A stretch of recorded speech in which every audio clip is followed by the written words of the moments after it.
জাপানের কাছে জিতছেন তো কি হয়েছে? আপনারা কি বিশ্বকাপ পেয়ে গেলেন নাকি? হেক্সা মিশন কি কমপ্লিট হয়ে গেল?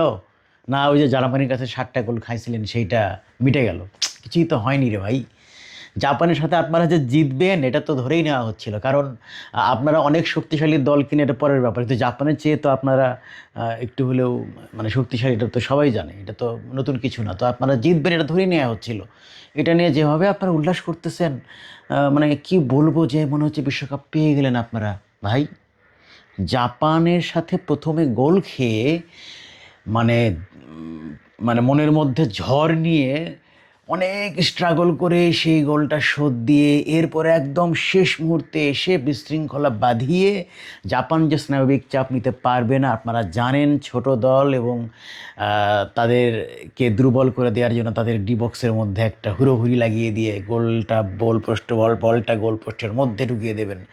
এটা তো আপনারা সফল হয়েছেন, এটাই তো, এর চেয়ে বেশি কিছু তো হয় নাই। জাপানকে তো আপনারা 7টা গোল দেন নাই, 5টা গোল দেন নাই, 3 পিস তো দেন নাই। এমন কিছু তো হয়ে যায় নাই। এমন কিছু হোক আমরা চাই যে বিশ্বকাপে থাকেন, কারণ ব্রাজিল নামটা দরকার আছে। সেমিফাইনালে উঠে বড় জায়গায় নিয়ে গিয়ে আপনাদেরকে ধাক্কা দেওয়ার দরকার আছে। 5বারের বিশ্ব চ্যাম্পিয়ন হয়েছেন, আর্জেন্টিনা 3বারের বিশ্ব চ্যাম্পিয়ন। ভাইরে, আপনাদেরকে মানে এই বুস্টটা দেওয়ার জন্য, যে দাদার আমলের গল্প বাস্তবে খাটে না, এই বুস্টটা দেওয়ার জন্য হলেও সেমিফাইনালে চাই। সেখানে আর্জেন্টিনার কাছেই আপনাদেরকে ধাক্কা খাওয়াতে চাই, ধাক্কা খাওয়া দেখতে চাই।